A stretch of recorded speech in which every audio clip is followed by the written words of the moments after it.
జ్ఞాపకం చేస్తూ ఉన్నాడు. పద్మస్సులో యాహాను మాట్లాడుతూ ఉన్నటువంటి దేవుని దర్శనము ద్వారా మాట్లాడుతూ సంఘానికి ఇస్తున్నటువంటి ఆదేశం ప్రియమైనటువంటి వాళ్ళరా ఆలోచన చేయండి. దేవుణ్ణి ఆరాధించటానికి పిరికితనం, భయం, దేవుని సన్నిధికి రావటానికి భయపడవలసిన పని లేదు. దేవుడు నీకు చదవటానికి చదివిచ్చాడంటే వాక్యమును చదవటానికి భయపడవలసిన పని లేదు. అయ్యగారు నాకు భయం వేస్తుంది అంటే నీవు పిరికి వాడవు. దేవుడు నీకు ఇచ్చిన జ్ఞానము, దేవుడు నీకు దయచేసినటువంటి విద్యా మేధస్సును నీవు దేవుని సన్నిధిలో ఉపయోగించాలి. దేవుని కొరకై వాడుకోవాలి. ఎందుకనంటే అది దేవుడు నీకు అనుగ్రహించినటువంటి గొప్ప కృపపూరిమైనటువంటి వాళ్ళ ఆయన చెబుతూ ఉన్నాడు. అవిశ్వాసులు ఎంత భయంకరమైనటువంటి వారంటే వింటారు కానీ, వాక్యమును వింటారు కానీ వారి విశ్వాసము స్థిరమైనటువంటిది కాదు, నమ్మకమైనటువంటిది కాదు.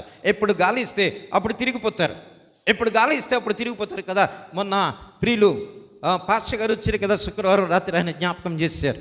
ప్రియమైనటువంటి వాళ్ళ అటువంటి ఒక విశ్వాసాన్ని జ్ఞాపకం చేస్తున్నాను. ఇందులో మీరు చెప్పాలి, వ్యక్తులు నేను జ్ఞాపకం చేస్తాను.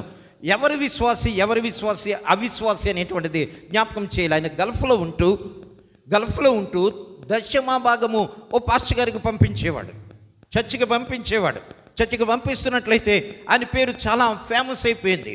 తీరా గల్ఫ్ నుంచి వచ్చాడు, సంపాదించుకున్న తర్వాత ఊరికి వచ్చేసాడు ఈస్ట్ గోదావరి. ఊరికి వచ్చేసిన తర్వాత కూడా ఆయన ఏం చేశాడంటే అక్కడ ఉన్నటువంటి లోకల్ చర్చికి వెళ్ళటం మానేశాడు. లోకల్ చర్చిలో ఉన్నటువంటి సంబంధాన్ని విడిచిపెట్టేశాడు. అంటున్నాడు కదా, నేను మీతో ఉండవలసిన పని లేదు. నేను ఎందుకంటే ఒక గొప్ప సేవకుని దగ్గర ఉన్నాను, గొప్ప సేవకుని యొక్క సంఘములో నా పేరు రిజిస్టర్ చేయబడి ఉన్నది.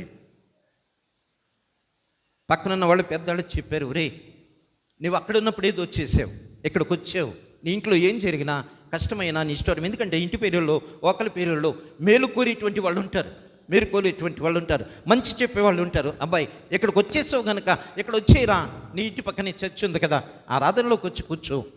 రేపు నీకు ఏదైనా అయినట్లయితే చేయవలసింది మేమే చూడాలి నిన్ను, కనుక నువ్వు ఏదో అనుకున్నట్లయితే ప్రయోజనం లేదంటే ఆయన అన్నాడు, మీరెవరో చూడక్కర్లేదు అన్నాడు. రాలేదు పక్క సంఘానికి. ఒక సంవత్సరం గడిచిపోయిన తర్వాత వాళ్ళ అమ్మ చనిపోయింది. ఇంట్లో వాళ్ళ అమ్మ చనిపోతే ఆ డబ్బులు ఇచ్చిన ఆయనకి ఫోన్ చేశాడు. వయ ఫోన్ వెళ్ళింది. అప్పుడు చెప్పాడు, సార్ నేను దగ్గరగా ఓ 15 సంవత్సరాల నుంచి నా దశమ భాగం అంతా మీ చర్చికి పంపిస్తూ ఉన్నాను.